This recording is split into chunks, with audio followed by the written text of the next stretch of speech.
3, 2, 1. Cool. That sounded good. Dave, how much do you know about Greek mythology? Very, very little. I mean, library books from being a child, that's kind of it. In that case, you're in for quite the experience, because today I'm going to be telling you the story of the Minotaur. Minotaur. How would you say it? Minotaur. I'm going to tell you the story of that guy.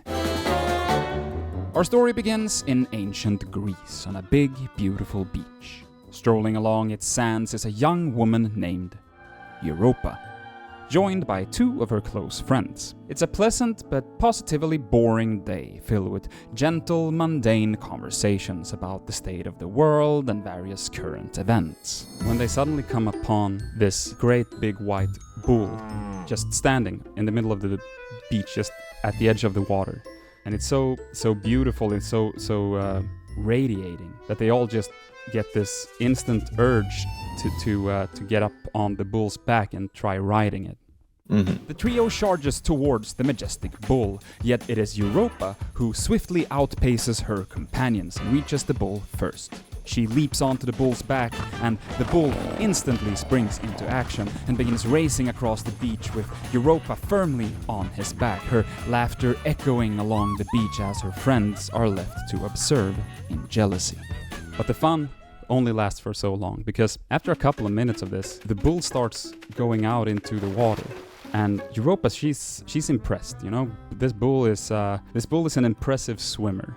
It's really showing off. But you know, she starts glancing back and she sees her friends. They're kind of getting smaller over there. Mm-hmm. And now she's starting to panic a little bit because she's realizing that this bull, it's not about to stop anytime soon. And I mean, I can understand this is not a great situation. You kind of got yourself into this situation, but still, you know, it's quite the predicament.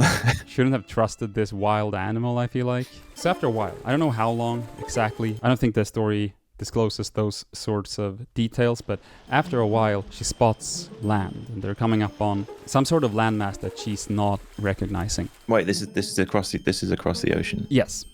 Huh. Today, with the power of hindsight, we know for a fact that they arrived at the island of Crete. Wait, it is an island, right? It is an island. It's a long way away from Greece. Yeah. Well, it's a fast bull. They had a couple of good nights out there. So just Crete to Greece ferry times range between 1 hour 45 and 12 hours 20 minutes, depending on the ferry route, operator, and ship. Okay, well then it's not that bad actually. Well, I'm guessing a bull is a little bit slower than a modern ferry. I mean, so it could be this could have taken days. Sure, if this was just any bull, but I'm about to tell you that this bull isn't just any bull, because as they arrive to Crete, it turns out, you know, Crete is the birthplace of the god of thunder, Zeus. And not only that, this bull is actually not a bull. It is Zeus.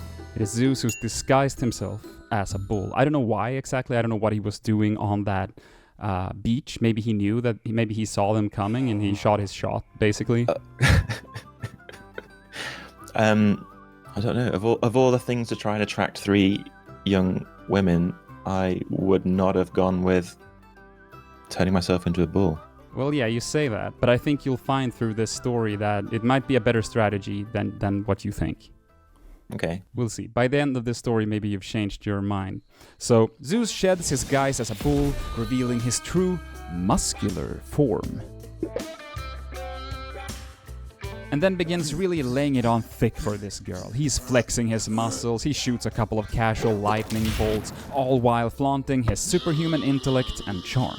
He's kind of like a pickup artist almost. He has these tricks that he does. He turns himself into a bull, and then he like gets one of these girls to go with him, and then it kind of turns out that he isn't who he said he was, and I don't know.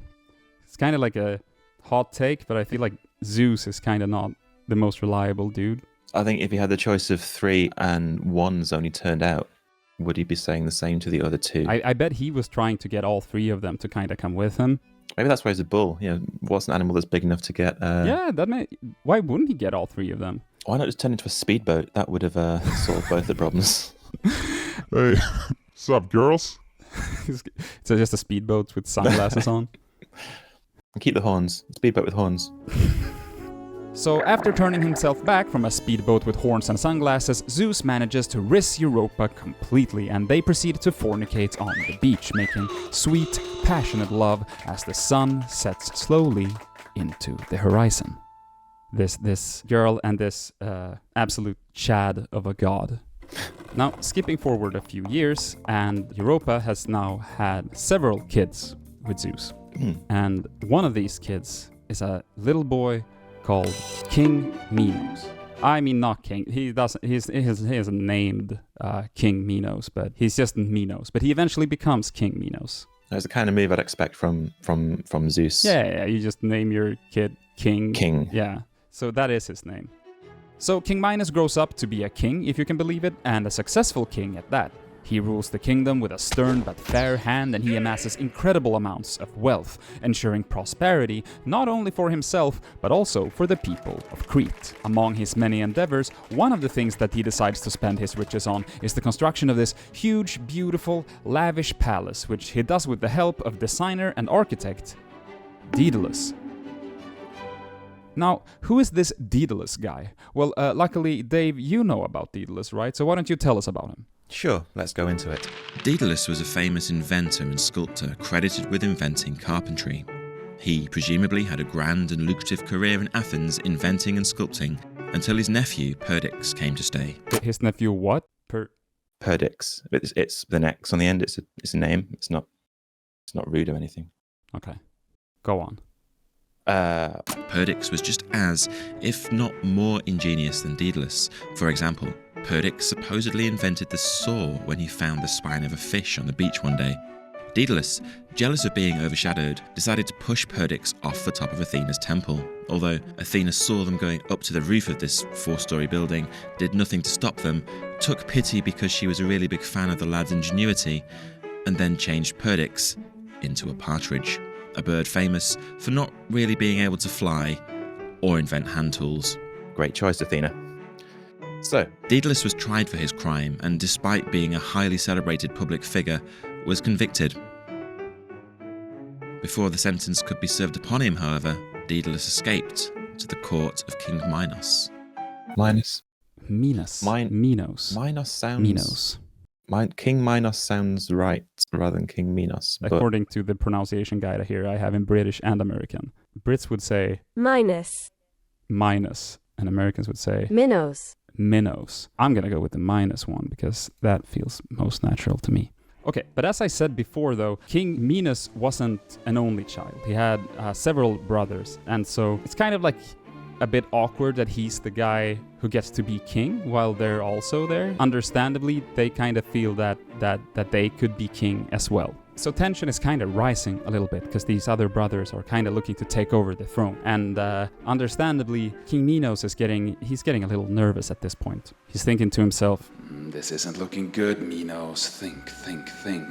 If only I knew a way to prove to not only my brothers, but to the gods and to the people of Crete that I am the rightful king and that I should remain as such. It's also in my name. Like, my name is literally king, so it just makes sense.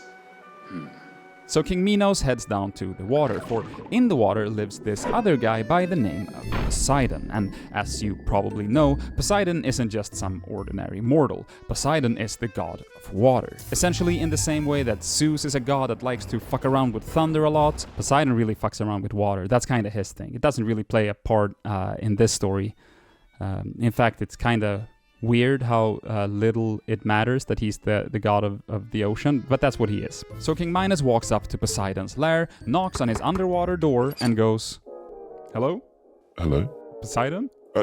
Minos? Yeah, that's me. King, your real first name? Yeah, that's my name. So listen, I'm in a bit of a pickle. People are trying to take over my throne. And obviously I don't really want that to happen, and I think to myself, who's a good guy to go to? I know we haven't talked a lot lately, but thought of you. You got any ideas of like how I could kind of resolve this situation here? I mean, I'm surprised that you came to me though, and not your father, who is literally Zeus. Well, yeah, but I don't want to, come crawling to daddy as soon as I kind of encounter a problem. So you and I, we could work this out. I'm sure there's got to be something you can do for me here, right?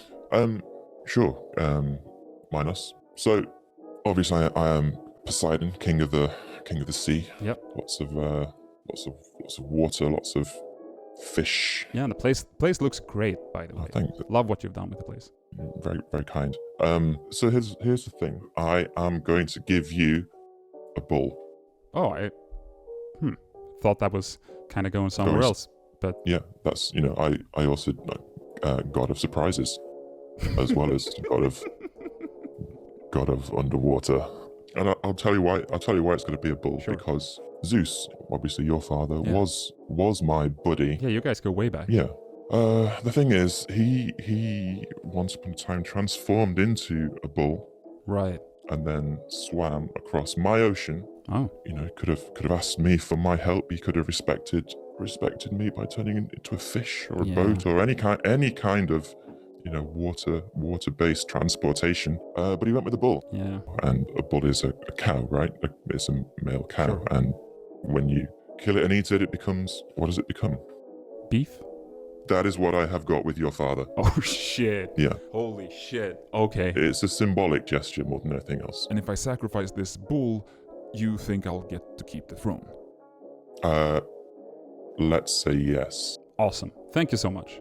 Oh wow, hey everyone, it's me, the ancient Greek god Theseus. Ever heard of ambrosia? In Greek mythology, ambrosia is the divine food that bestows immortality and eternal youth upon the gods. This heavenly substance, also said to function as a fragrance, by the way, is described to be the most divinely delicious food one could ever consume. And while I, for legal reasons, can't say that this video's sponsor Factor possesses any of those supernatural qualities, I can say that Factor meals are fresh, never frozen, and ready to go in just 2 minutes. And that's pretty fast, wouldn't you agree, Kronos?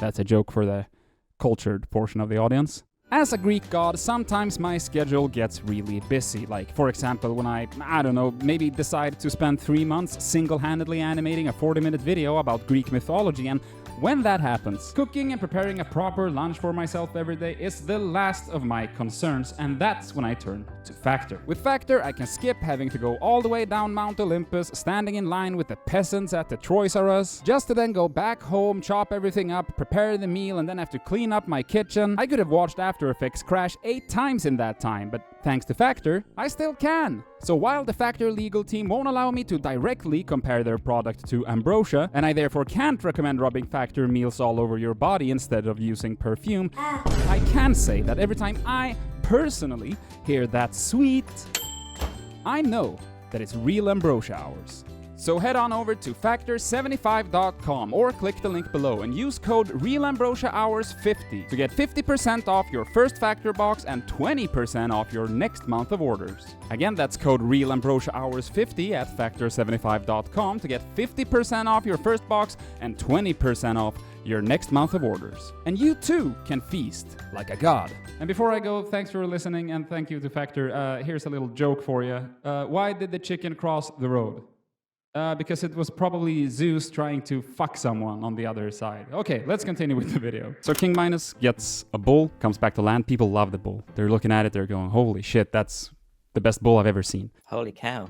But the townsfolk aren't the only people impressed by this bull. King Minos himself is absolutely taken with the proud and pompous stature of this bull, and as his eyes glide from this bull to the rest of his herd, he can't help but think that he wishes he could keep this bull and let it breed with the rest of his cows to essentially look-smacks them into a herd of cattle only fit for a king like himself.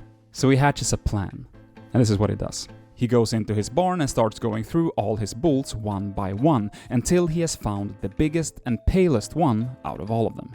This isn't going to end well, is it? You're about to find out. Because that same night, King Minos throws the biggest party the world had ever seen. Everyone was there, and this was all to prove that he was the one rightful king. He would of course prove this by sacrificing a bull so big and beautiful that no one, other than a king, would ever consider getting rid of a creature so divinely perfect. And so, a few hours into the event, the huge doors to the palace fling open, and out comes King Minos, riding on the back of a bull, and the crowd is mesmerized. This bull is, indeed, the most unfathomably divine creature they have ever laid eyes on. The trumpets play as he makes his way towards the stage, but not without a couple of small detours to show off the bull to the cheering crowd. And at one point, there's like some barrels standing there, and at one point he's kind of walking behind them, and he comes back out, keeps pretending like nothing happened, now with his shittier bull. He then walks up on stage, holds a beautiful speech about how he is the one person fit to rule over the kingdom. He raises his ceremonial sword and cuts the bull's head straight off. The crowd goes wild. They're applauding and shouting, chanting his name and whistling, and this energy continues throughout the night as the people continue to party in celebration of their one king. And King Minos got away with it. Scot-free, or did he? Cut to interior, Poseidon's lair. He's got like a TV, and he's just like watching this whole the ceremony. I see. Minos is putting on a great show for me. Lovely decorations. I love the bunting with Poseidon spelt out. That's a really nice touch. You there, fish minion. Yes, sire? Tell me, isn't this the best ceremony you've ever seen? It's a beautiful ceremony, sir. Tell me in particular what you like about it. Oh, it looks very dry in a good way. We've got a lot of nice, I love those barrels that they've got placed there. Oh yeah, it's a strange place to put barrels. Oh, I bet it's nothing conspicuous about it. Oh yeah, look, see, he's going in right behind them. It's probably it's like a change of clothes, maybe? It seems a strange route for King Minos to take to go behind the barrels with my bull. Oh, here he comes out again. See, everything's fine, sire. Wait a minute. Did he just do the old switcheroo with the? It looks like he did the old switcheroo with the bull, sir. This is bullshit. Nice one. Wait a second. He's taking that bull to the altar. I can't believe this, sire. Fish minion, you have the controls for the Poseidon bull. What? Look, get the bull app on the. Ah, yes, I got the app right here. Send the command for my rage. I will enrage the bull, sir. Let's see here. It's a fucking face ID is not... Hold on. Oh, hey, do you need my password? No, I think it's fine. Wait, hold on. Yep. Yeah, it doesn't want to... Yeah, maybe you... Do you have a pattern? So it's 6, 6, 6, 6, 6, 7, 6, 7, 4, 3. 4, 3. I wrote it down somewhere. Everything's wet down here. I can't read the shit I wrote in pen. Oh, it got my face. Yeah, no, nice. Sending rage. The partying of the townsfolk is interrupted by a loud roar. They turn their head, and up on a hill overlooking the town they see a bull. But not any bull. It's the most beautiful bull they've ever seen. But before they even have time to begin to comprehend how this could be possible, the bull charges them. It rushes into town, causing mayhem, knocking things over, murdering people, just generally being not very cool about things. But Poseidon isn't done. After his first spell to enrage the bull, he turns his aim to King Minos' wife, Pasiphae. Hey, fish minion. Yes, sire. You still have the controlling app there? Of course. I don't know. I'm feeling this is kind of, we've had some fun with this. I think just, hit pacify. Make it horny or something. Make pacify horny, yeah, and sent. I said pacify, not... Yeah, make pacify horny, sire. Like, pacify, like, make it calm down, not... You didn't... Did you send the command? Oh, farts. And so, Minos' wife, Pasiphae, is struck with this insatiable physical urge. She's lusting now for this crazed bull. King Minos is, of course, completely oblivious to this. He has no idea. I'm picturing that there are a couple of awkward moments where he's kind of like noticing that she's kind of thinking about something, and he asks what's up, and she says, oh no, it's nothing, it's fine, I'm just looking out of the kitchen window to their fucking green fields behind their house. And then there's probably a couple of instances where she's heading out to the bull. I'm just gonna go feed the animals. She's kind of hanging out with it, but at the end of the day, this is just a bull, and bulls are not the most intelligent animal, so it doesn't really matter how many hints she drops. This bull isn't really taking them, you know? She's like, oops, dropped my scroll, and she's bending over. Bull is just, you know, it has no idea what's going on. It's kind of actually looking at like a couple of cows in this herd because, I mean, it's got other things on its mind. But Pasiphae, she isn't an idiot. She picks up on how this bull is lusting over these cows, and she hatches a plan. So she goes back to Daedalus, the inventor from before, walks up to him in his workshop one day. Oh, Daedalus, I didn't expect to find you here. In my own workshop? Oh, well, that's, yes. Well, now that I have your attention, though, I do have, maybe you actually could help me out with this. Pasiphae goes on to describe her precarious situation to the inventor, asking if he has any ideas for how to resolve it, or if he can just help her in any way. Kind of unusual request, but you know, maybe 30 years ago I did something a little bit similar with some leopards. You know, they were very happy with what we came up with for those guys. So just let me take your measurements. I need to know your hip size, how tall you are. Are you able to crouch down and And so, after a couple of days of prototyping, Daedalus approaches Pasiphae with his newest invention, tailored to her specific needs, and Pasiphae, of course, is delighted over this, and she makes sure to put it to use the very next day.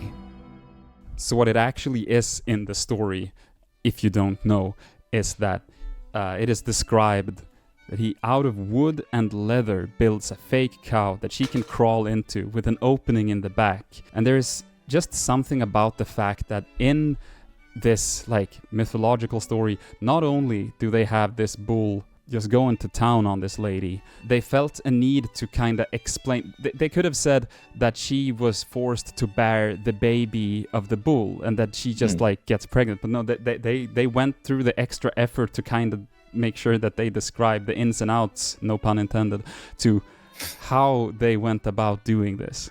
But it sort of makes it more real that they've got all these like, you've come up with this story in the first place, and then you're illustrating the story with all these little like, you just take the bull into the barn or whatever. It's like you've got to build a fake cow, get her inside it. They didn't want any plot holes.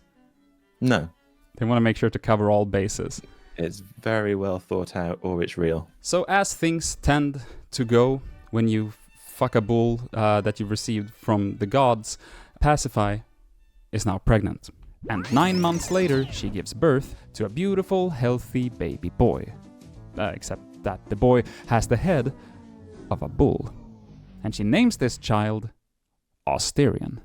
Now for the first few years, Asterion is kind of a normal kid. He's running around in the big castle, having a good old time, probably got a wheel and a stick that he's pushing around. Usually they have that. But as he gets older, he's starting to outgrow all of his peers. He's also getting increasingly violent and angry. In fact, it gets to the point where Asterion is now thirsting for human blood.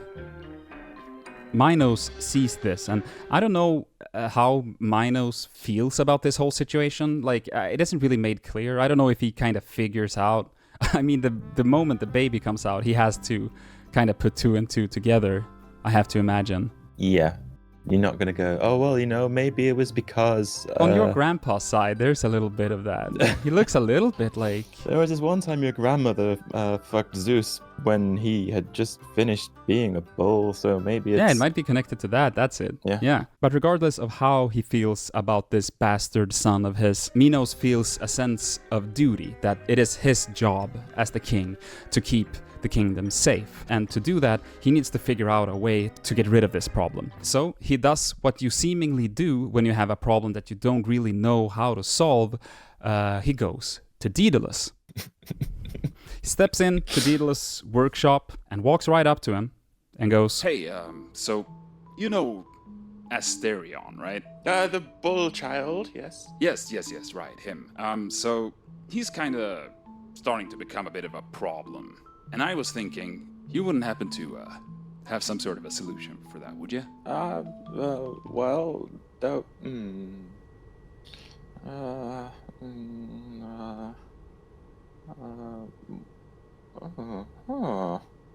I'm just have an idea. And so Daedalus got to work, designing and constructing the most elaborate and complicated labyrinth that the world had ever seen. So complicated, in fact, that if one were to get lost in it, you'd never be able to find your way out.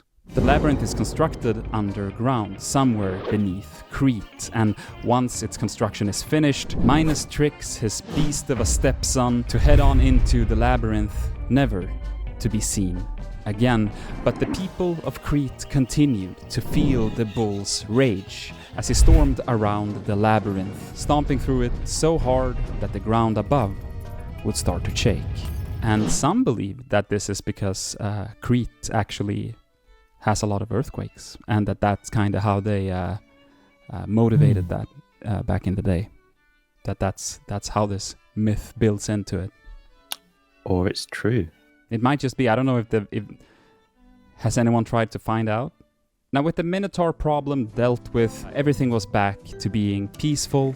Life kept moving on, marriage, bliss, this was all behind them. Minos and Pasiphae were starting to settle down, focus a little bit on family life, so they decided that it's time to have a couple more kids. So within a few years there, Pasiphae gave birth to Ariadne, Androgeus, Deucalion, Phaedra, Glaucus, Catrius, Acacalis, Eurymedon, Nephalion, Chryses, Philolaus, and Synodicum. Now, at some point, for reasons that we don't really have time to go into here today, Androgeus is killed by Athenians. And now King Minos doesn't like that one bit. In fact, he likes it so little that he goes to his dad, Zeus. Hey, Dad? Hey, Minos, what's up? There's this kind of situation where Athenians kill one of my sons, and I kind of want to... I wanted to see if you could enact some kind of revenge on him for me. Hey, what's the matter? Poseidon busy today or something? Oh, come on. You never call. You don't see your mother or me. You were busy. You always got stuff to do. I would always make time for you, Minos. Oh, really? Of course. What do you need? I guess we haven't talked much lately. I didn't think you'd be there for me like that. That's well, if you could just kind of maybe curse the Athenians for a bit, that'd be great. Yeah, sure. I love cursing people. There's that and lightning, and that's kind of all I do. So I'd love to help you. I'm not crying. None of us are crying, Dad. None of us are crying. So, on behalf of his son, Zeus curses the Athenians with plague and with famine. I curse Athens with plague and famine. Thanks, Dad. Now, Athenians can only take famine and suffering for so long, so after a while they turn to King Minos and they go, look, we're sorry for whatever happened there. What can we do to make it up to you? Just anything, and so you can tell your dad to kind of stop this shit, because we're not doing very good over here. And King Minos, noble as he is, decides to spare them, and he tells them that he'll have his dad lift the curse, but only on the condition that every 9 years they send him 7 young men and 7 beautiful women to be sent down into the labyrinth as sacrifices to the Minotaur. Now, at this point in the story, we're about to hop forward a few years, and we're going to introduce this guy who's about to become kind of important.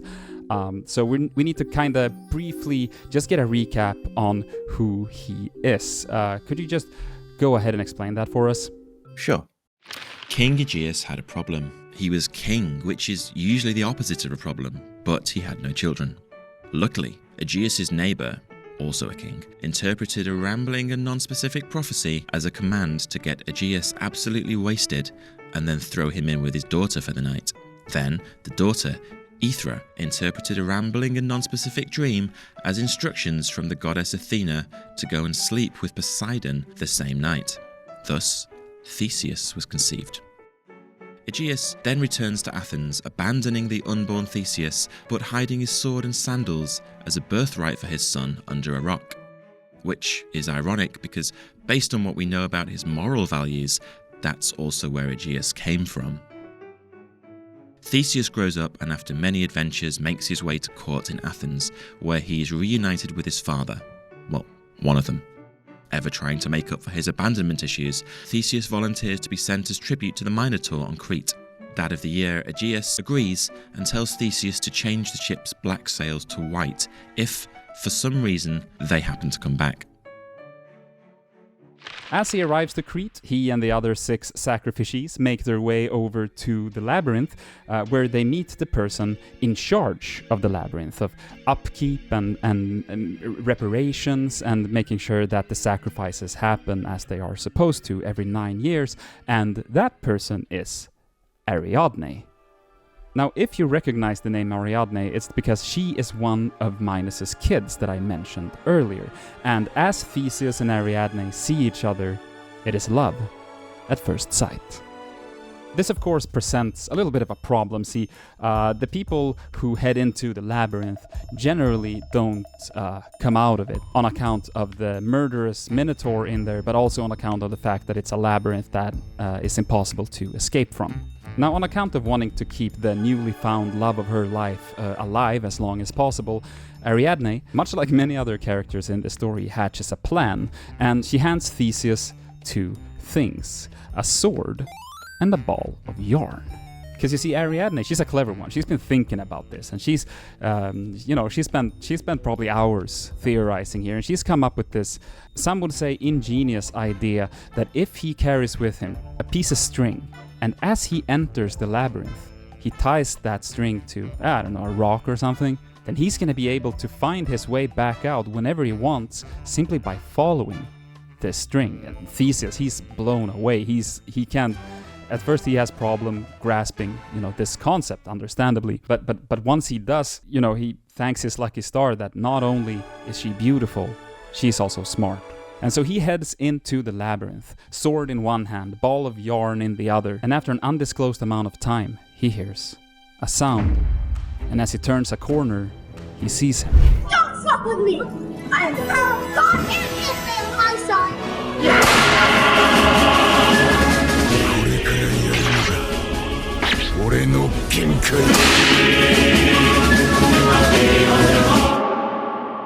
The beast's eyes fixate on Theseus as a sudden thick silence descends over the dark corridor. But that silence quickly shatters, broken by the deafening roar of the Minotaur. Theseus readies himself as the beast charges, and a battle erupts. Swords clash, bodies twist. Theseus ducks, parries, and strikes with unyielding precision. The Minotaur counters with savage might, its roars echoing through the stone walls as it rips, fights, and tears at its relentless adversary.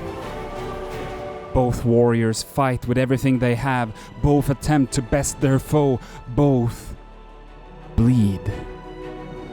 But deep within, they both know only one will stand victorious, and as the dust finally settles, only one remains standing. With heavy breaths, Theseus gazes down at the fallen beast. Now, using the thread, Theseus finds his way out of the labyrinth. There, he is reunited with Ariadne, and together they decide to leave Crete to live together in Athens. And so they get on a boat and sail into the sunset to live happily ever after.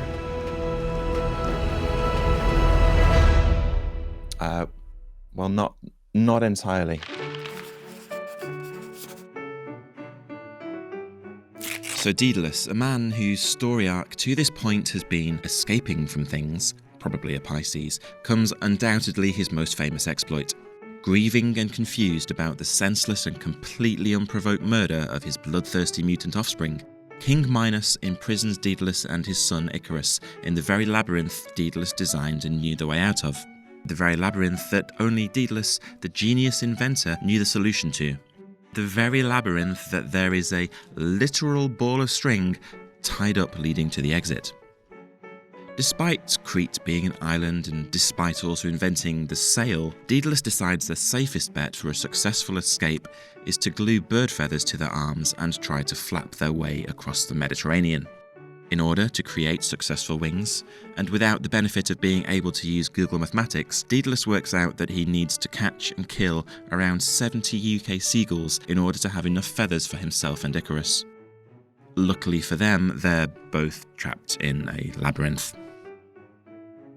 Approximately 200 miles of flapping later, and just within gliding distance of modern-day Turkey, Icarus decides he can take neither the excruciating cramping sensation in his upper body muscles nor his father's insanity any longer, and flies into the sun. And as for Theseus and Ariadne, well, you're right, they do escape the island. Theseus had successfully rescued the young Athenian hostages, brought an end to a brutal tradition of ritual butchery, and fought and killed the vehicle of a murderous regime. Ariadne undermined and betrayed her father, directly and knowingly constructed her brother's murder, and then eloped with a man who was stupid enough to put himself forward willingly for human sacrifice. Theseus then underlined that fact by abandoning Ariadne on the first island they came to, and then marrying her sister, Phaedra, who was now the only Cretan on board the ship and probably fearing a similar fate. Upon their return to the mainland, victorious but also slightly forgetful, Theseus' father Aegeus sees the black sails that Theseus has forgotten to change over and promptly throws himself into the sea. But the misery didn't stop there. Phaedra falls in love with Theseus' previous son, Hippolytus. For once, in ancient Greek mythology, stepfamilies isn't Hippolytus' thing, so after being turned down, Phaedra tells Theseus the affair was Hippolytus' idea all along, and Theseus gets Poseidon to tear his son apart with his own horses.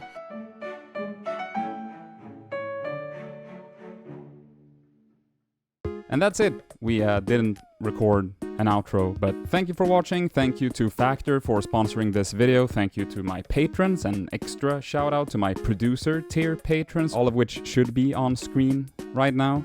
And if you want to support me working on these dumbass projects that take way too long, Patreon is the best way to do that, but I also have YouTube memberships if that's more your thing. And a final big thank you to Dave for hopping on with me to talk about Greek mythology for a bit. Dave's linktree will be down in the description. Make sure to keep an eye on that, because I think he has some exciting upcoming projects. And that's it. Thanks for watching. Hope to see you in the next one. Bye-bye.